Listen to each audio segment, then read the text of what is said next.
መጽሐፍ ቅዱስ ያዛችሁ በስልክም ያዛችሁ መጽሐፍ ቅዱስ ይዛችሁ የመጣችሁ ሰዎች ካላችሁ ዛሬ የምንከፋፈለው ሐዋርያት ሥራ ምዕራፍ 13 ላይ ያለውን ቃል የምንከፋፈለው ቁጥር 30 ላይ ሐዋርያት ሥራ ቁጥር 30 ላይ ያለውን ቃል እንከፋፈላለን። ከዛ በፊት ግን ለእግዚአብሔር ቃል ክብር ቆመን እንጸልይ። ለእግዚአብሔር ቃል ክብር ቆመን እንጸልይ። በእውነት በቃል ነው ሁሉም ነገር ያለው። እግዚአብሔርን ያወቅንበት ልጅነት ያገኘንበት ስለ እግዚአብሔር አብ የምናውቀው ስለ እግዚአብሔር ወልድ የምናውቀው ስለ እግዚአብሔር መንፈስ ቅዱስ የምናውቀው እግዚአብሔር መጽሐፍ ቅዱስ ስለሰጠን ለእኛ ትልቁ በረከት ምንድነው ካላችሁ የእግዚአብሔር ቃል ነው። ስለዚህ ከእግዚአብሔር ቃል የሚበልጥ ነገር ስለሌለ ለእግዚአብሔር ቃል ክብር ቆመን እንጸልይ። እግዚአብሔር እንዲናገረን እንጸልይ እስቲ። ሃሌሉያ። እግዚአብሔር አንተ ተናገር። እግዚአብሔር አባት ሆይ በእውነት እግዚአብሔር አባት ሆይ መፈታት እፈልጋለሁ። እግዚአብሔር አባት ሆይ እንድትናገር እፈልጋለሁ። የልብን ሐሳብ ለልቤ እንድታወራ እፈልጋለሁ። እግዚአብሔር አባት ሆይ ለመነካት መጥቻለሁ። እግዚአብሔር አባት ሆይ ልቤን እንድታጥቆ ፈልጌ መጥቻለሁ። ታሪክ እንድትቀይሮ ፈልጌ መጥቻለሁ። እግዚአብሔር አባት ሆይ ያንተ ቃል ሕያው ነው፣ የሚሰራ ነው፣ ሁለት አፍ ካለው ሰይፍ ይልቅ ደግሞ የተሳለ ነው ተብሎ በሕያው ቃል ተጽፏል። እግዚአብሔር አባት ሆይ የሚሰራውን ያንተን ቃል እግዚአብሔር አባት ሆይ ለመካፈል ወደዚህ መጥቷል ያላችሁ እስቲ ተናገሩ። መጥተናል ያላችሁ ተናገር። ጌታ ያንተ ቃል የሚሰራ ነው፣ ያንተ ቃል ሕያው ነው። እግዚአብሔር አባት ሆይ ሊዲያ ጳውሎስ በሚሰብክበት ጊዜ ሊዲያ የጳውሎስን ንግግር ለመስማት በቀረበች ጊዜ እግዚአብሔር የሊዲያን አይምሮ ከፈተላት እንደሚል ቃል በእውነት ለእግዚአብሔር ቃል የተከፈተ ልብ ከሌላ የእግዚአብሔር ቃል ለመስማት በጣም ይከብዳል። ስለዚህ እግዚአብሔር ልባችሁ እንዲከፍትላችሁ የእውነት በተከፈተ ልብ የእግዚአብሔር ቃል ስታነቡ የእግዚአብሔር ቃል ታስተውላላችሁ። በተከፈተ ልብ የእግዚአብሔርን ቃል ሲሰሙ ታሪካችሁ ይቀየራል። በእውነት ጸልዩ። ሃሌሉያ። በእውነት እየጸለይን ማታንያ ሲፕራካታ ካዳባስ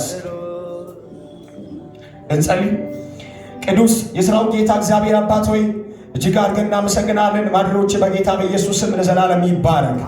አባ ዙፋኔ በኢየሱስ ስም ይባረክ። እግዚአብሔር አባት ሆይ እኔ ብላቴና እግዚአብሔር አባት ሆይ ሕያው የሆነውን ቃል የሚሰራውን የተባለውን ሁለት አፍ ካለው ሰይፍ ይልቅ የተሳለው የተባለውን እግዚአብሔር አባት ሆይ ጅማትን ቅልጥምናን እግዚአብሔር ነፍስን መንፈስን እግዚአብሔር እስከሚወጋ ድረስ ይለያል የተባለውን ቃል እግዚአብሔር አባት ሆይ ይዤ መጥቻለሁ። እኔን ባሪያ እንድታግዝ በጌታ በኢየሱስ ስም እጸልያለሁ። እነዚህም ሰዎች እግዚአብሔር አባት ሆይ የከበረውን እግዚአብሔር ሕይወት ያለውን ቃል ወተት የሆነውን ቃል እግዚአብሔር እንደማር የሚጣፍጠውን ቃል ለመስማት መጥተዋል። እግዚአብሔር አባት ሆይ ለመስማት ከመጡ በኢየሱስም ልባቸው ይቀየር። ይሄንን ወንጌል እየሰሙ እግዚአብሔር አባቸው በሕይወታቸው ላይ የታሰረባቸው የተያዘባቸው የትኛም ነገር በጌታ በኢየሱስም እንዲፈታ ነው ጸልያለሁ። በኢየሱስም እንዲፈታ ነው ጸልያለሁ። እግዚአብሔር አባቶ 7 ዓመት 6 ዓመት 4 ዓመት አንተ ተናግረ በራእይ ተናግረ በሕልም ተናግረ በብዙ በነቢያቶች ተናግረ ነገር ግን የቆየባቸው አንተ የተናገርከው ተስፋ በጌታ በኢየሱስም ይሄንን ቃል እየተናገርኩ እግዚአብሔር አባቶ እንዲፈጸም ነው ጸልያለሁ። ትንቢቶቻቸው በኢየሱስም እንዲፈጸም ጌታ ጸልያለሁ። እንዲቾክልባቸው በኢየሱስም ጸልያለሁ። በኢየሱስም እግዚአብሔር አባቶ በእውነት ይሄንን ቃል እየተናገር የአንዳንድ ሰዎች ታሪካቸው በኢየሱስም ይቀየር። በሚትወድ በልጅ በኢየሱስም አሜን። እንቀመጣለን።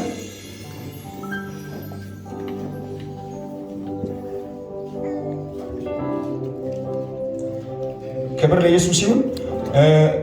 ቃሉን እናንብብ። ሐዋርያት ሥራ 13 ቁጥር 30 ላይ ሐዋርያት ሥራ 13 ቁጥር 30 ላይ ምናልባት በገጽ ለምታወጡ ሰዎች 1672 ላይ ገጽ ማለት ነው። በገጽ ምናልባት ለምታወጡ ሰዎች 1672 ላይ ሐዋርያት ሥራ ምዕራፍ 13 ቁጥር 30 ላይ ያለውን ቃል አነባለሁ። በጌታ በኢየሱስ ስም አነባለሁ። በመደበኛ ትርጉሙ ነው ማነባችሁ። እግዚአብሔር ግን ከሙታን አስነሳው፣ ከገሊላ ጀምሮ እስከ ኢየሩሳሌም ከነርሱ ጋር ለነበሩት ብዙ ቀን ታያቸው። እነርሱም አሁን ለሕዝቡ ምስክሮች ናቸው። እኛም እግዚአብሔር ለአባቶች ቃል የገባውን የምስራች ቃል ለእናንተ እንሰብካለን። ቁጥር 33 ላይ ኢየሱስም ከሙታን በማስነሳቱ ለእነርሱ የገባውን ቃል ለእኛ ለልጆቻችን ፈጽሟል። ይህም በሁለተኛ መዝሙር እንዲህ ተብሎ ተጽፏል፣ አንተ ልጄ ነህ፣ እኔ ዛሬ ወለድሁ።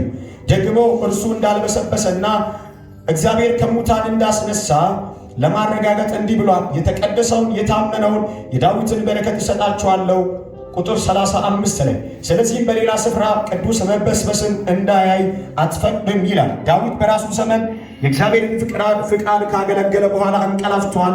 ከአባቶቹ ጋር ተቀብሮ ሥጋው በስብሷል። እግዚአብሔር ከሙታን ያስነሳው እርሱ ግን መበስበስን አላየም። እንግዲህ ወንድሞች ሆይ ኃጢአት ይቅርታ የሚገኘው በኢየሱስ ክርስቶስ በኩል መሆን እንደተሰበከላችሁ ይወቁ። በእርሱም የሚያምን ሁሉ በሙሴ ሕግ በኩል ማግኘት ያልተቻለውን ጽድቅ ያገኘዋል ይላል። ክብር ለኢየሱስ ይሁን። ዛሬ ማወራችሁ የትንሣኤ በረከት በሚል ሐሳብ ነው ማወራችሁ። ብዙ ጊዜ የኢየሱስ ክርስቶስ ሞት እናወራለን። የኢየሱስ ክርስቶስ መቀበር እናወራለን። የክርስቶስን መገፈፍ ወይም የክርስቶስን መናቅ፣ የክርስቶስን መጠላት፣ የክርስቶስን መናቅ፣ የክርስቶስን መተፋት ወይም የክርስቶስን መመታት፣ ክርስቶስ ኢየሱስ ደግሞ በጅራፍ በብርጭቆ ጅራፍ እንደተገረፈ ሰውነቱ እንደተተለተለ ደግሞ ጭንቅላቱ ላይ የሾክን አክሊል ጎንጉኖ እንዳደረጉት ያንን እናወራለን። ደግሞ ሰምተንም ደግሞ እናለቅሰዋለን። ምክንያቱም የኢየሱስ መከራ ከባድ ስለሆነ በዛ ላይ ብዙ ጊዜ ይሰበካል። ነገር ግን ደግሞ እንደዚህ ኢየሱስ ክርስቶስ ሞት ለእኛ አስፈላጊ እንደሆነ ለበደላችን ለኃጢአታችን እንደሞተ መጽሐፍም ይናገራል። ነገር ግን ትንሣኤውም ደግሞ ትልቅ በረከት አለው። ለእኛ ትልቅ በረከት አለው። የሚገርማችሁ ነገር የክርስቶስ ትንሣኤ ባይዘው አጋጣሚ አይደለም። ኢየሱስ ዝም ብሎ መጥተው የሞተ ወይም ሰው በመኪና አደጋ ሲሞት አጋጣሚ ነው፣ ድንገተኛ ነው ይባላል። ሰው ድንገት ሲታመም ድንገተኛ ነው ይባላል። የኢየሱስ ክርስቶስ ሙት፣ የክርስቶስ ትንሣኤ፣ የክርስቶስ መቀበር፣ የክርስቶስ መገፈፍ፣ የክርስቶስ መናቅ፣ የክርስቶስ መጠላት አጋጣሚ ባይዘው አይደለም። በብሉይ ኪዳን የተነገረው የትንቢቱን ቃል ኢየሱስ ክርስቶስ ለመፈጸም ወደዚህ ምድር እንደመጣ መጽሐፍ በብዙ ክፍል ይናገራል። ኢየሱስ እንደውም ሲናገር የሚገርማችሁ ነገር እኔ የአባትን ፍቃድ ለመፈጸም መጥቻለሁ እንጂ የራሴን ፍቃድ ለማድረግ አልመጣሁም ብሎ ኢየሱስ በብዙ ስፍራ ይናገራል። እንደውም ዮሐንስ ወንጌል ምዕራፍ 4 ላይ ሲናገር ደቀ መዛሙርት ከከተማ ምግብ እንዳመጡ ማምሮ ይሄን ምግብ ብለህ ሲሉ ኢየሱስ እንዲህ ነው ያለው፣ እኔን አለ እናንተ ማታውቁትን የአባትን ምግብ ምን እላለሁ እበላለሁ። ያ ማለት የእግዚአብሔርን ፍቃድ ማለት ነው። ስለዚህ ኢየሱስ ክርስቶስ ወደዚህ ዓለም የመጣው የራሱን ፕሮቶኮል ለማስጠበቅ ለራሱ የሆነ ነገር ሊያመቻች የራሱን ሴታፕ ሊያመቻች እንዳልመጣ የአባቱን ፍቃድ ለመፈጸም እንደመጣ መጽሐፍ ቅዱስ ላይ በብዙ ቦታ ላይ ተጠቅሶም ተነግሮም እንሰማለን። የሚገርማችሁ ነገር የክርስቶስ ሞት አጋጣሚ እንዳልሆነ መጽሐፍ ቅዱሳችንን ከፍተን እናነበዋለን። የሚገርማችሁ ነገር ከዛ በፊት አንድ ነገር ላወራችሁ የክርስቶስ ሞት አጋጣሚ እንዳልሆነ ኢየሱስ ክርስቶስ ከሙታን እንደሚነሳ በሶስተኛ ቀን እንደሚነሳ እንደሚመታ እንደሚቀበር ደግሞ መቃብር ፈንቅለው እንደሚነሳ በብሉይ ኪዳን የተነገሩ ትንቢቶች ቃሎች አሉ። ነገር ግን ወደዛ ከመሄዳችን በፊት ስለ መጽሐፉ ዳሰሳ እናወራ። የሚገርማችሁ ነገር ይሄንን መጽሐፍ የጻፈልን ዶክተሩ ሉቃስ ነው የጻፈልን። ከጳውሎስ ጋር ወንጌል አብሮ ሲሰራ እንደነበረ ሐዋርያት ሥራ 16 ጀምሮ ሲታነቡ እኛ ሰብከናል። ይሄ ጻፈ ራሱ እኛ እያለ ይጠራዋል። የሚገርማችሁ ነገር ይሄ ሉቃስ የሚባል ሰው በጣም አስደናቂ ሰው ነው። የሚገርማችሁ ነገር እንደውም መጀመሪያ አካባቢ ሉቃስም አንድም ሐዋርያት ሥራ ምዕራፍ 1 ስታነቡ የሚገርማችሁ ነገር ቴዎፍሎስ እያለ ነው የሚናገረው። ቴዎፍሎስ ማለት የስሙ ትርጉም ከግሪክ የመጣ ነው። ቴዎና ፍሎስ ከሚል ከግሪክ ቃል የመጣ ነው። ቴዎ ማለት አምላክ ማለት ነው፣ ወይም ጌታ ማለት ነው። ፍሎስ ማለት ወዳጅ ማለት ነው። ቴዎፍሎስ ማለት የጌታ ወዳጅ ወይም የእግዚአብሔር ወዳጅ ማለት ነው። ቴዎፍሎስ የሚባል ሰው ሮማዊ ነው፣ ከበርቴ ነው፣ ባለስልጣን ነው። ሉቃስ የጻፈውን መጽሐፍ ደብዳቤን የተቀበለው ቴዎፍሎስ የሚባል ሰው። ቴዎፍሎስ የሚባል ሰው እግዚአብሔርን የሚፈራ ነው፣ ደግሞ ባለስልጣን ከበርቴ ነው። የሉቃስን መጽሐፍ የሉቃስን ደብዳቤ የተቀበለው ቴዎፍሎስ የሚባል ሰው። ይሄ ቴዎፍሎስ የሚባል ሰው በጣም አስደናቂ ሰው። የሚገርማችሁ ነገር የሉቃስ የደብዳቤ ፌስቡክ ማነው ካላችሁ ቴዎፍሎስ። የሉቃስ ደብዳቤ ዩቱብ ማነው ካላችሁ ቴዎፍሎስ። ተቀብለው መጽሐፍን ለብዙዎች እንዲደርስ ያደረገው ቴዎፍሎስ የሚባል ሰው አስደናቂ መጽሐፍ። እስከዛሬ ይሄ መጽሐፍ ወደኛ እንዲደርስ ያደረገው ቴዎፍሎስ የሚባል ሰው ነው። ከሉቃስ ተቀበለ። ይሄ የሉቃስ የጻፈው መልእክት እንዳይሞት እንዳይቀበር እንዳይቀመጥ በብዙ ቦታ እንዲስፋፋ ያደረገው ማነው ካላችሁ ቴዎፍሎስ የሚባል ሰው በጣም አስደናቂ ሰው። የሚገርማችሁ ነገር ሉቃስ ስጽፍልን ምዕራፍ 1 ላይ የሚገርማችሁ ነገር ኢየሱስ ክርስቶስ እስካረገበት ድረስ ሉቃስ ምዕራፍ 1 ከጻፈ በኋላ ካረገ በኋላ ደግሞ እስከ ዓለም ዳርቻ መጽሐፍን ስጽፍልን እንመለከተዋለን። የሚገርማችሁ ነገር ይሄ ሐዋርያ ሥራ የሚባለው የመንፈስ ቅዱስ ሥራ ቢባል ደስ ይለኛል። ምክንያቱም ያለ ሐዋርያት በሐዋርያት ጉልበት በሐዋርያት አቅም በሐዋርያት ዕውቀታቸው በጥበባቸው ሳይሆን መጽሐፍ የተስፋፋው በመንፈስ ቅዱስ አማካይነት እንደሆነ መጽሐፍ ቅዱስ በትክክል ይናገራል። ሐዋርያት ሥራ የተባለበት ምክንያት ሐዋርያቶች የሰሩበት ሥራ ማለት ነው። ያ ማለት ምን ማለት ነው? መንፈስ ቅዱስ በእነሱ አድሮባቸው ያደረገባቸው ታሪክ ይሄ እዚህ ላይ ያስቀምጣል ማለት ነው። በሌላኛ ሐዋርያት ሥራ የሚባለው መንፈስ ቅዱስ ሥራ ቢባል ደስ ይለኛል። እየሰማችሁ ነው? እና ሶየ በጣም አስደናቂ ነው። ኢየሱስ ክርስቶስ የተናገረው የትንቢት ቃል አለ። እንዲህ ብሎ ተናግሯል። መንፈስ ቅዱስ እስከሚመጣ ድረስ የት ቆዩ ብሏቸዋል? የት ላይ ቆዩ ብሏቸዋል? ኢየሩሳሌም ላይ ቆዩ ብሏቸዋል። ነገር ግን ኃይሉ ከመጣ በኋላ ይሁዳ፣ ኢየሩሳሌም፣ ሰማርያ እስከ ዓለም ዳርቻ ምኖቼ ትሆናላችሁ፣ ምስክሮቼ ትሆናላችሁ። መንፈስ ቅዱስ እስከሚመጣ ድረስ የት ቆዩ አላቸው? ኢየሩሳሌም ላይ። መንፈስ ቅዱስ ከመጣ በኋላ ድፍረት ይሰጣችኋል፣ እርሱ ራሱ ይመሰክርላችኋል። እናንተም ከኔ ጋር ስለነበራችሁ ምን ታረጋላችሁ? ትመሰክራላችሁ ብሎ ኢየሱስ የተናገረው ምዕራፍ ሐዋርያት ሥራ ምዕራፍ 2 ላይ የትንቢቱ ቃል ሲፈጸም እንመለከተዋለን። ጊዜ ስለሌለ በዚህ ባቆም ይሻለኛል። የሚገርማችሁ ነገር የክርስቶስ የሙታን ትንሣኤ ወይም ኢየሱስ ክርስቶስ እንደሚሞት፣ ኢየሱስ ክርስቶስ እንደሚሰቀል፣ ኢየሱስ ክርስቶስ ደግሞ እንደሚገደል፣ ኢየሱስ ክርስቶስ ደግሞ በሦስተኛ ቀን ከሙታን እንደሚነሳ መጽሐፍ ቅዱስ አስጠንቅቆ በብዙ ክፍል ይናገራል። ለምሳሌ መዝሙረ ዳዊትን እንክፈት። መዝሙረ ዳዊት መዝሙረ ዳዊት 16 ቁጥር 10 ላይ እንዲህ ይላል፣ ነፍሴን በሲኦል አትተዋትምና ቅዱስንም መበስበስን ያይ ዘንድ አትተው ይላል። ዳዊት ይሄንን የትንቢት ቃል ሲናገር ወደፊት አዲስ ኪዳን ላይ መጥቶ ስለሚሞት ሰው ደግሞ ነፍሱ ሲኦል ውስጥ ስለማይቀር ሰው ሥጋውም ደግሞ መቃብር ውስጥ ስለማይበሰብስ ሰው ዳዊት በክርስቶስ መንፈስ ላይ ሆኖ ብሉይ ኪዳን ላይ ሆኖ ስለ ክርስቶስ ተንብዮ ነበር። ለዚህ ነው መጽሐፍ ላይ ጴጥሮስ ሲናገር፣ ጴጥሮስ መጽሐፍን ስታነቡ ስለ ክርስቶስ ብሉይ ኪዳን የነበሩት ነቢያቶች የተናገሩት በብሉይ ኪዳን ነቢያቶች ላይ የክርስቶስ መንፈስ ስለነበረ ወደፊት መጥቶ ስለሚሞት ስለ ክርስቶስ ምን አረጉለን? ተናገሩ ይላል። እየሰማችሁ ነው? እና የሚገርማችሁ ነገር ዳዊት ይሄንን የትንቢቱን ቃል ሲናገር ኢየሱስ ክርስቶስ ከመምጣቱ ከ1000 ዓመት በፊት ነበር ይሄንን ቃል የሚናገሩ። ምን ብሎ ሲናገር ደግሞ የሚገርማችሁ ነገር በክርስቶስ መንፈስ ነው የሚናገሩ። የክርስቶስ መንፈስ ስለ ክርስቶስ ትንሣኤ ያናግራል። የክርስቶስ መንፈስ ስለ ክርስቶስ ሙት ያናግራል። የክርስቶስ መንፈስ ስለ ኢየሱስ መወለድ በብሉይ ኪዳን በብዙ ቦታ ላይ አናግሯል። አሁንም ዳዊትን የክርስቶስ መንፈስ ማለትም መንፈስ ቅዱስ ማለትም መንፈስ ቅዱስ የክርስቶስ መንፈስ መጽሐፍ ቅዱስ ላይ ተብሏል። ስለዚህ ዳዊት ከ1000 ዓመት በኋላ የሚፈጸመው አንደበት አላልኳችሁ፣ ከ1000 ዓመት በኋላ የሚፈጸመውን የትንቢቱን ቃል ምን ብሎ ይናገራል? ሥጋው ይላል መቃብር ውስጥ ምን እንደማይበሰብስ ነፍሱም ደግሞ የቱስ እንደማይቀር ሲኦል ውስጥ እንደማይቀር ተንብዮአል ይላል። የሚገርማችሁ ነገር ዳዊት ይህንን ቃል ሲናገር ከ1000 ዓመት በፊት ገና ኢየሱስ ክርስቶስ ከመምጣቱ በፊት በብሉይ ኪዳን ሆኖ በክርስቶስ መንፈስ የክርስቶስ ሥጋ መቃብር ውስጥ እንደማይቀር ከመቃብር ውስጥ እንደሚወጣ ዳግም ሕይወት እንደሚያገኝ ዳግም ኢየሱስ ክርስቶስ በትንሣኤ አካል እንደሚነሳና ሲኦል ውስጥ ደግሞ ነፍሱ እንደማይቀር በትንቢት መንፈስ ምን አድርጎ ነበር? ተናግሮ ነበር። ያንን የተናገረው ማን ነው? ዳዊት ነው።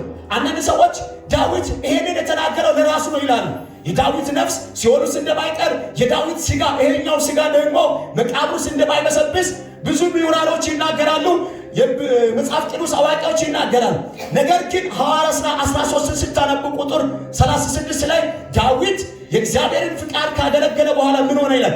አንቀላፋ ይላል። ከአባቶችም ጋር ምን ሆነ? ተቀበረ ይላል። የእሱ መቃብር እስከ ዛሬ ድረስ አለ ብሎ ደግሞ ሐዋርያት ሥራ ምዕራፍ 2 ላይ ይናገራል። ዳዊት የእግዚአብሔርን ፍቃድ ካገለገለ በኋላ አንቀላፍቷል ማለት በሌላኛው አማርኛ ሞቷል ነው የሚባለው። በመጽሐፍ ከሆነ ግን አንቀላፍቷል ይባላል። ስለዚህ ዳዊት ይሄንን የተናገረው ስለ ራሱ ሳይሆን ስለ ማን የተናገረው? ስለ ክርስቶስ። ክርስቶስ ይመጣል፣ ይሞታል። ከዛስ መቃብር ሲገባል።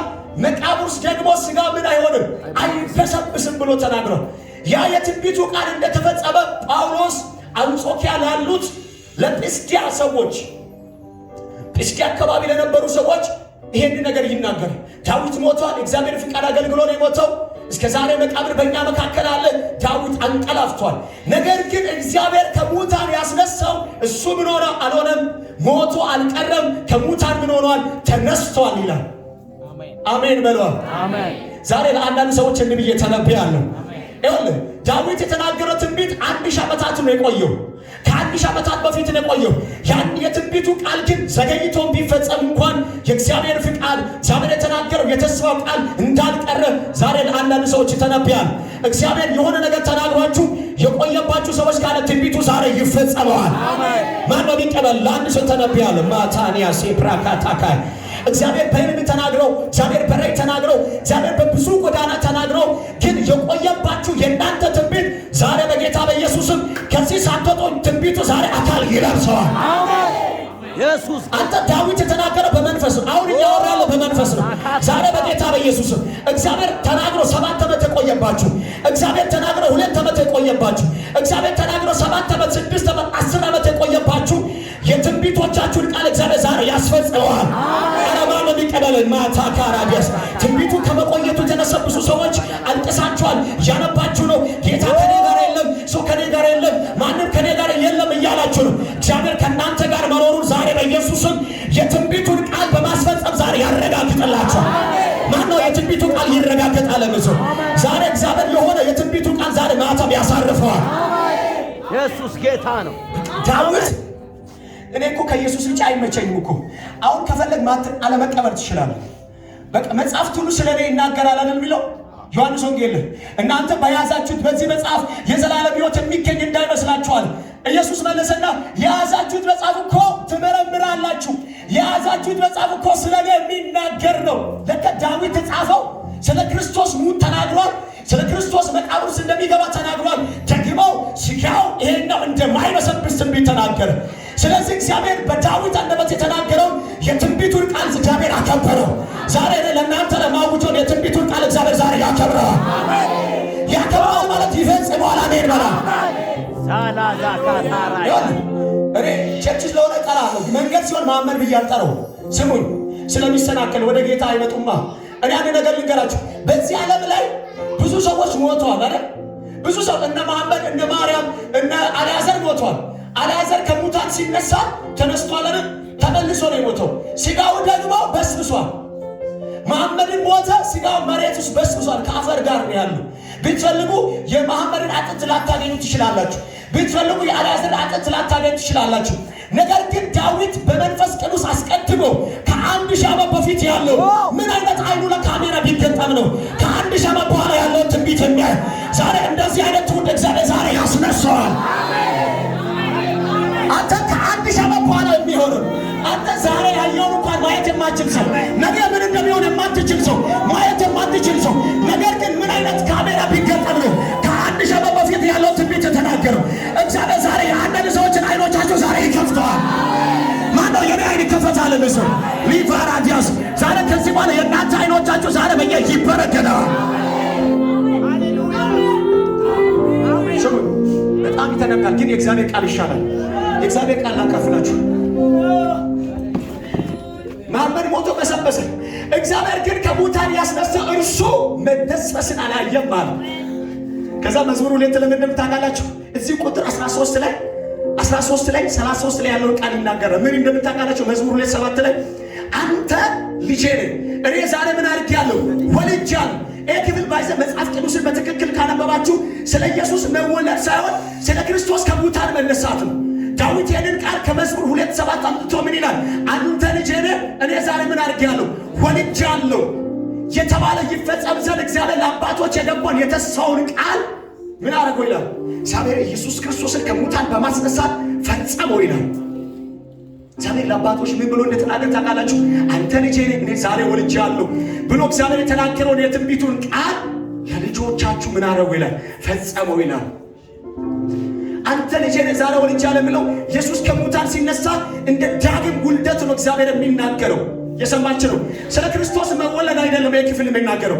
ምንም ታውቃላችሁ? ቁጥር 33 ላይ ኢየሱስንም ከሙታን በማስነሳቱ ለእነርሱ የገባውን ቃል ለእኛ ለልጆቻችን ፈጽሟል። ይህም በሁለተኛ መዝሙር ምዕራፍ 2 ለመረ ጻፊ ራስ አስደናቂ ሰው ምዕራፍ 2 መዝሙር ላይ ይባላል። ምን ይላል? ሁለተኛ መዝሙር ነው የሚለው ሰባኪው ራሱ ሁለተኛ መዝሙር። ምን አይነት ወንጌል የበረሰው! ከዛ ምን እንደምታውቃላችሁ? አንተ ልጄ ነህ፣ እኔ ዛሬ ምን አድርጌያለሁ? ወልጃለሁ። ይሄንን ቃል ሲፈጽም ምን በማለት ነው የፈጸመው? እግዚአብሔር ይሄንን ቃል ለአባቶች ተናግሮ ነበር። አንተ ልጄ ነህ፣ እኔ ዛሬ ወልጃለሁ የሚለውን የተስፋ ቃል ተናገረና ኢየሱስንም ደግሞ ከሙታን በማስነሳት ያንን ተስፋ ምን አደረገው ይላል? ፈጸመው ይላል። ስጩና አሜን በሏል። አሜን። እሺ ሁለተኛ ኢሳይያስ አንዴ ንክፈት፣ እየጨረስኩ ነኝ።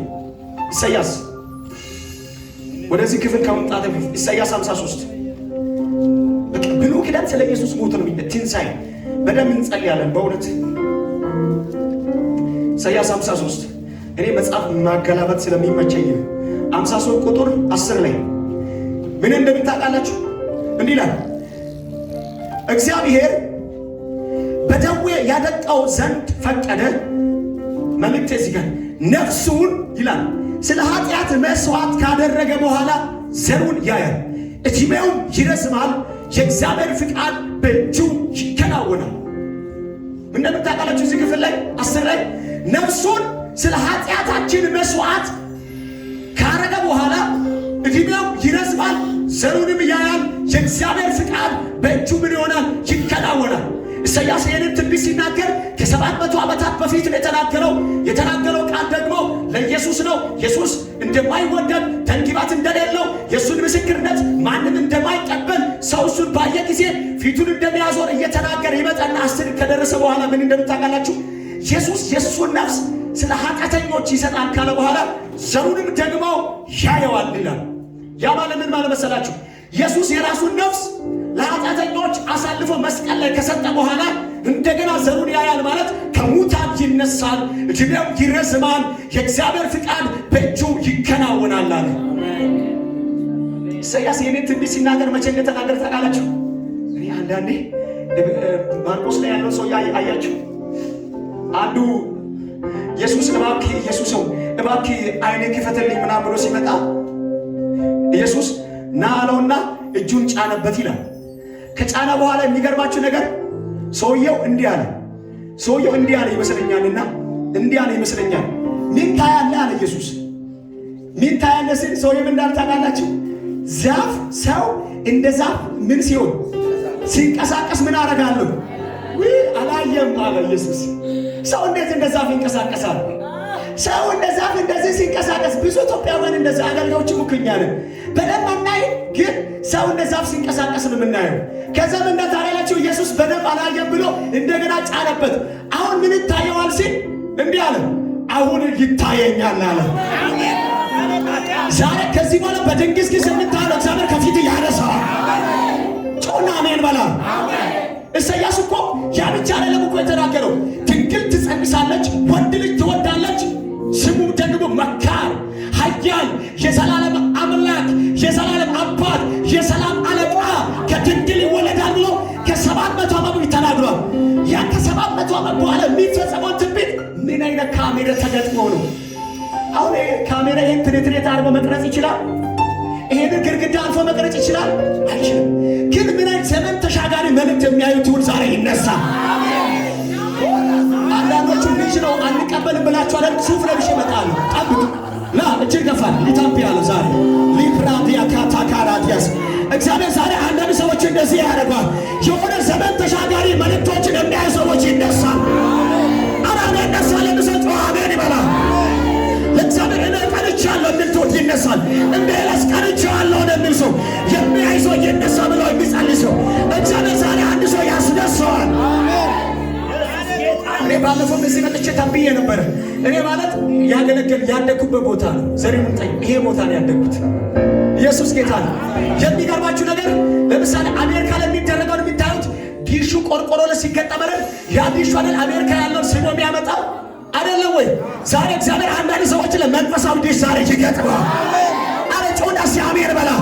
እኔ ለማን ነው መንፈሳዊ ዲሽ ይገጥማል ስብል እዚህ ያለው እዚህ ሆኛ ያለው እንደዛ እልፍኝ ስለሆነ እዛ የሚናገረው የሶርያ ንጉሥ የሚናገረው ይሰማው ነበር ይላል። ዛሬ ለአንድ ሰው እንዲህ የተነብያለ እዛ ሟርተኞች የሚናገሩትን አንተ እዚህ አይተህ ታፈርሰዋል።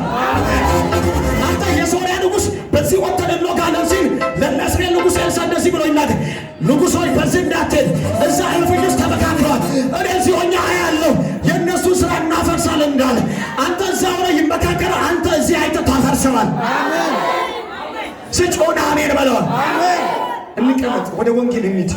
በጣም እንተነብያለን። አሜን። የመጨረሻ አንድ ላውራችሁ ነው፣ ከብሉይ ኪዳን ላውራችሁ ነው። ወደ ዛሬ መልእክት ልምጣችሁ። ባይዘ የክርስቶስ በረከትን ገና አላወራ። ገና ብሉይ ኪዳን ስለ ኢየሱስ የተነገረው ትንሣኤን እያወራ ያለው። አንዴ ሆሴ መጽሐፍ 6 እንክፈት። ሆሴ ቶሎ ብለን ጊዜ ስለሌለን ሆሴ 6 ቁጥር 1 እንዲህ ይላል።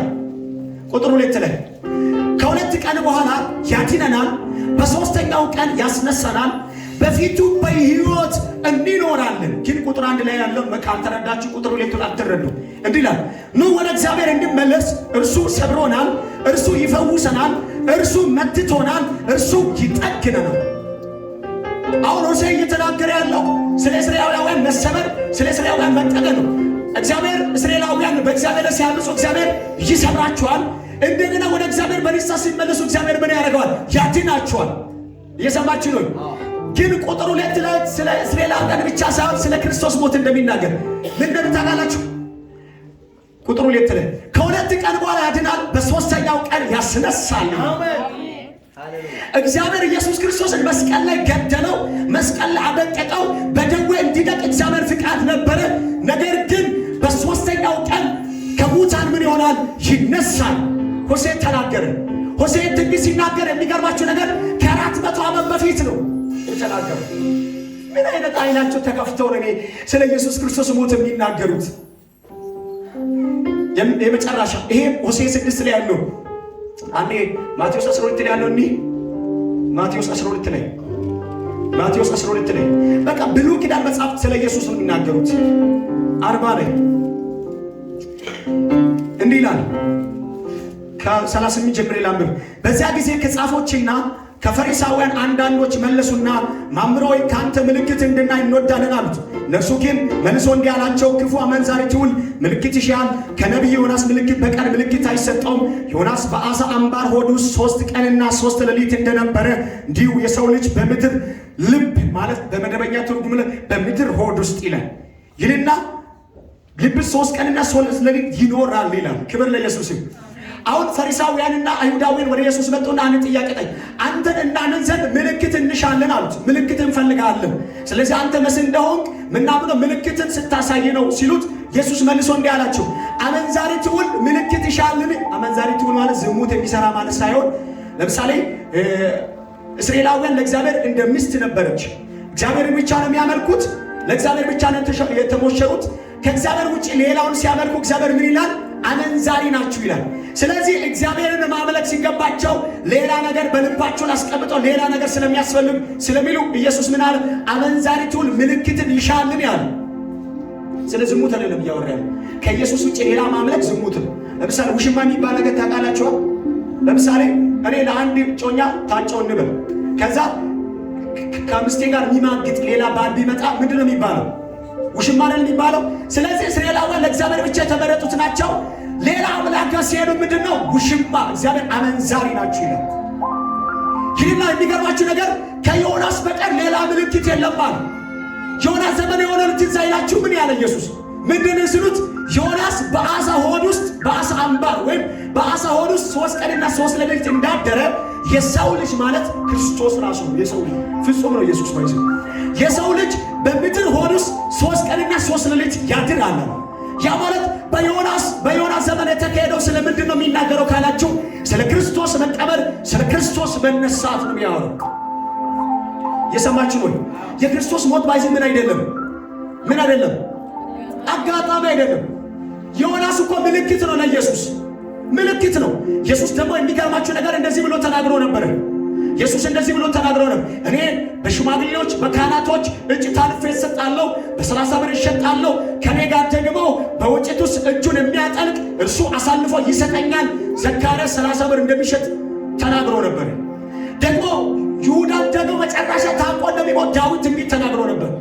የሚገርማችሁ ነገር ኢየሱስ ታልፎ ይሰጣል ብሎ በካህናቶች ታልፎ ተሰጠ። ከዛ በኋላ ኢየሱስ ሞተ፣ ተቀበረ።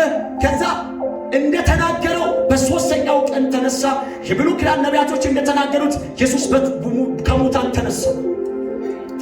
የሚገርማችሁ ነገር ኢየሱስ ከሙታን በመነሳቱ ለኛ የሆነ ነገሮችን 3 ነገሮችን ተናገር ልጨርስ። ኢየሱስ ክርስቶስ ከሙታን በመነሳቱ 3 ነገር ላወራችሁ። የመጀመሪያ የኃጢአት ስሬት፣ የኃጢአት ስሬትና ጽድቅ። የኃጢአት ስሬትና ጽድቅ። አንድ ሮሜ መጽሐፍ እንክፈት። ሮሜ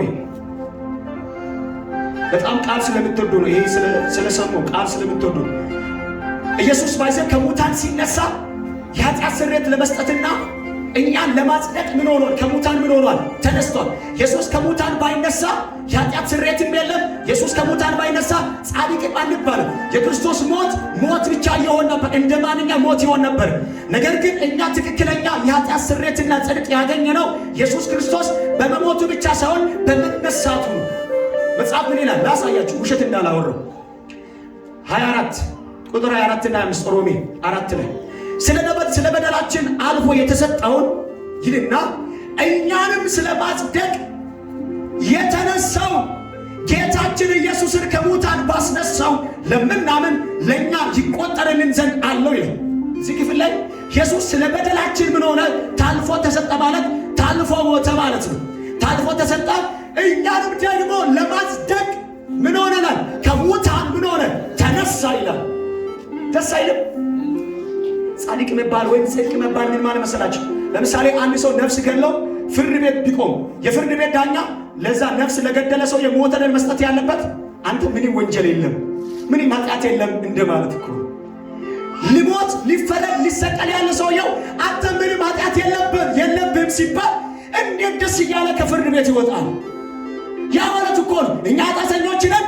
ኢየሱስ ስለኛ ኃጢአት ራሱን አሳልፎ ሰጠ። እኛንም ደግሞ ለማጽደቅ ሲል ምን አለ? ከሙታን ተነሳ። አሜን።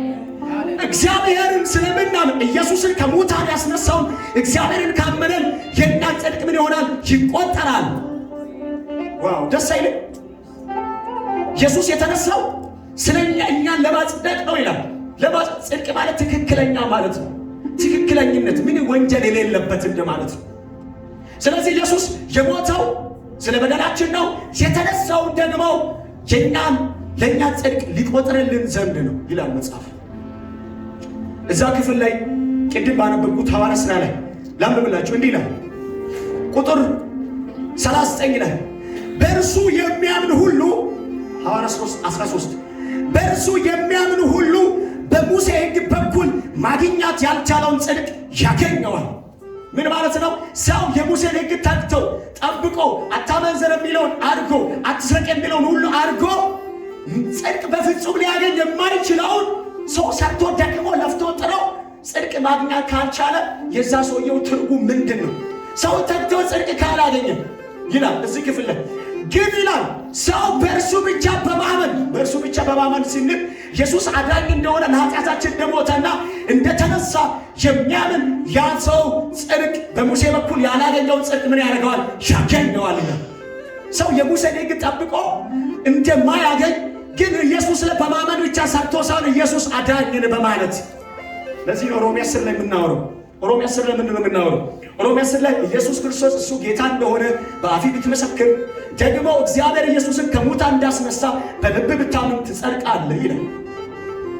ይሄ እኮ በአፍህ መመስከር ኢየሱስ ጌታ ነው ማለት ደግሞ በልብ እግዚአብሔር ኢየሱስን ከሙታን በሶስተኛ ቀን አስነስተ ብለህ ካመንክ ምንም ሳሰር በአፍህ በመመስከርና በልብ በማመን ብቻ እንዲህ የሚጨብጠው ነገር የለም፣ እንዲህ የምትለቀው ነገር የለም። በቃ በማመን የሙሴን ሕግ እንዲህ ትጨብጣለህ፣ ትለቀዋለህ። ግን ኢየሱስን ግን በማመን ብቻ በሙሴ ሕግ በኩል ያልተቻለው ጽድቅ ምን ታደርገዋለህ? ታገኘዋል። የክርስቶስ ከሙታን መነሳት ጥቅሙ ምንድን ነው ካላችሁ ጽድቅ አገኝተናል። ሁለተኛ ደግሞ እዚህ ጽድቅና የኃጢአት ስርየት አይደል ያለው? ሁለተኛው እዚህ ክፍል ላይ ደግሞ ምን ይላል? የኃጢአት ስርየት። ለዚህ ነው አንደኛ ቆሮንቶስ 15 ላይ የቆሮንቶስ ሰዎች በክርስቶስ አምኖ የሙታን ትንሣኤ አለ ብሎ ቆይቶ አምኖ ከዚህ ከዕለታት አንድ ቀን እንዲህ ማለት ጀመሩ። የሙታን ትንሣኤ የለም ማለት ሲጀምሩ እናንተ ቆይ ልንገራችሁ አለ ጳውሎስ 15 ላይ እናንተ ብዙዎቻችሁ ያመናችሁ በሙታን ትንሣኤ ነው። አንዳንዶቻችሁ ለምን ትንሣኤ የለም ብላችሁ ትሰብካላችሁ? ሙታን ትንሣኤ ከሌለ ኢየሱስ ከሙታን አልተነሳም ይላል። ሙታን ትንሣኤ ከሌለ ኢየሱስ ከሙታን አልተነሳም። ኢየሱስ ካልተነሳ ስብከቴ የኔ አሁን ራሱ ውሸት ነው፣ ደግሞ ከንቱ ነው፣ እምነታችሁ ከንቱ ነው። ከዚህ ዓለም ሰዎች ሁላችሁም እናንተ ምኖች ናችሁ? ምስኪኖች ናችሁ ይላል። በጣም ምስኪኖች ናችሁ ይልና ምን እንደምታውቃላችሁ? ኢየሱስ ከሙታን ካልተነሳ ገና በኃጢአታችሁ አላችሁ ይላል። ገና የዘላለም ፍርድ ይገባችኋል ይላል። ስለዚህ ኢየሱስ ከሙታን ባይነሳ ኖሮ የኃጢአት ስርየት የለም። ለዚህ ነው ሐዋርያት ሥራ 10 ላይ ጴጥሮስ ወደ ቆርኔሌዎስ ቤት ሄዶ እንዲህ አለ፣ በመጽሐፍ ላይ ነቢያቶች ሁሉ የኃጢአት ስርየት እንደሚገኝ በክርስቶስ በማመን የኃጢአት ስርየት እንደሚገኝ የብሉይ ኪዳን ነቢያቶች መስክረዋል ይላል። አይታችኋል? ብሉይ ኪዳን የነበሩት ነቢያቶች ጠቅላላ ወደፊት ሰው በልጁ በማመን የኃጢአት ስርየት እንደሚገኝ ይናገሩ ነበር። ስለዚህ ኢየሱስ ከሙታን ባይነሳ ነቢያቶችም ውሸተኞች ናቸው። እኛም ደግሞ እግዚአብሔር ኢየሱስን ከሙታን አስነስቷል ብለን በመመስከራችን እኛ የእግዚአብሔር የሐሰት ምስክሮች። አሁን ፓስተር ማለት ፕሮፌት አሁን ኢየሱስ ተነስቷል ብለን ብዙ ጊዜ ሰብካን አይደል? ኢየሱስ ባይነሳ ኖሮ የእግዚአብሔር ሐሰተኛ አገልጋይ እንደሆነ ታውቃለህ። በቃ ሐሰተኞች እኮ ነን እኛ። አሁን ኢየሱስ ባይነሳ ኖሮ ሁላችንም ሐሰተኞች ደግሞ ምስኪኖች። ለምን? ኢየሱስ ተነስቷል ብለን አይደል ያመንነው? እዚህ የመጣነው ኢየሱስ ተነስቷል ብለን አይደል የመጣነው? ስለዚህ ምኖች ነን? ሞኞች ነን፣ በጣም ሞኞች። ኢየሱስ ከሙታን በመነሳቱ እኛ ያገኘነው ምንድን ነው? የኃጢአት ስርየት። የኃጢአት ስርየት የሚገኘው ደግሞ መጽሐፍ ይላል በበጉ በክርስቶስ ደም እንደሆነ መጽሐፍ ቅዱስ ይናገር። እሱ የዓለምን ኃጢአት ሊያስወግድ የእግዚአብሔር በግ ተገለጠ ነው። በጣም አስደናቂ ክፍል። ሁለተኛ ላወራችሁና ልጨርስ፣ ሰዓት ገና ነው። ሁለተኛ ላወራችሁና ልጨርስ። እንደዚህ ይላል። ሁለተኛ እግዚአብሔር ለአባቶች የተናገረውን ተስፋ ፈጽሞታል። ቅድም ይኸው 32 ላይ ምን ይላል? እኛ እግዚአብሔር ለአባቶች ቃል የገባውን የምስራች ቃል ለእናንተ እንሰብካለን። ኢየሱስን ከሙታን በማስነሳቱ ለእነርሱ የገባውን ቃል ለእኛ ለልጆቻችን ፈጽሟል ይላል። ኢየሱስ ከሙታን በመነሳቱ እግዚአብሔር በብሉይ ኪዳን የተናገረውን የትንቢቱን ቃል ወይም የተስፋውን ቃል እግዚአብሔር ኢየሱስን ከሙታን በማስነሳት ምን አድርጎታል? ፈጽሞታል። ያ ማለት ምን ማለት ነው? ኢየሱስ ከሙታን ስለተነሳ እግዚአብሔር እውነተኛ እንደሆነ እናውቃለን። ለምን? ተስፋ ሰጪ ነው እግዚአብሔር። ተስፋ ሰጥቶ ግን ተስፋውን ካልሰጠ እግዚአብሔር ሐሰተኛ ነው እግዚአብሔር። ለምሳሌ እግዚአብሔር መኪና ትገዛለህ ብሎ እግዚአብሔር የተስፋ ቃል ሰጥቶ ያንን ትንቢት ካልፈጸመ እግዚአብሔር ምንድን ነው? ውሸታም ነው። ስለዚህ እግዚአብሔር ምን ብሎ ለአባቶች የተስፋ ቃል ሰጥቷል? ኢየሱስ ወደፊት ይመጣል፣ ከሙታን ይነሳል ብሎ ተናግሮ ነበር እግዚአብሔር ለአባቶች ቃል ገብቶ። ያንን ለአባቶች የገባውን ቃል ለእኛ ለልጆቻችን እግዚአብሔር ኢየሱስን ከሙታን በማስነሳት ፈጽሞታል ይላል። አሁን ኢየሱስ ከሙታን በመነሳቱ የሚመሰክረው ምንድን ነው? እግዚአብሔር እውነተኛ እንደሆነ ይመሰክራል። አሜን በሎ። አሜን። ማውራችሁ ነገር እየገባችሁ ነው? በደንብ እየገባችሁ ነው? እሺ፣ እዛ ክፍል ላይ ሶስተኛ ሞት ተሸንፏል። ኢየሱስ ከሙታን በመነሳቱ ምን ተሸንፏል? ሞት ተሸንፏል። አንድ ነገር ላውራችሁ። አንደኛ ቆሮንቶስ 15 ቁጥር 55 ላይ 15 ቁጥር 55 ላይ ምን ይላል? እንዲህ ይላል።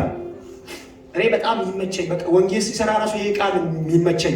እንደዚህ ይላል፣ ሞት ሆይ መውጊያ የት አለ? አሜን በሉ። ኧረ አሜን እያላችሁ። ሞት ሆይ መውጊያ የት አለ? ሲኦል ሆይ ድል መንሳት የት አለ? የሞት መውጊያ ኃጢአት ነው፣ የኃጢአት ኃይል ደግሞ ምንድን ነው ይላል? ሕግ ነው።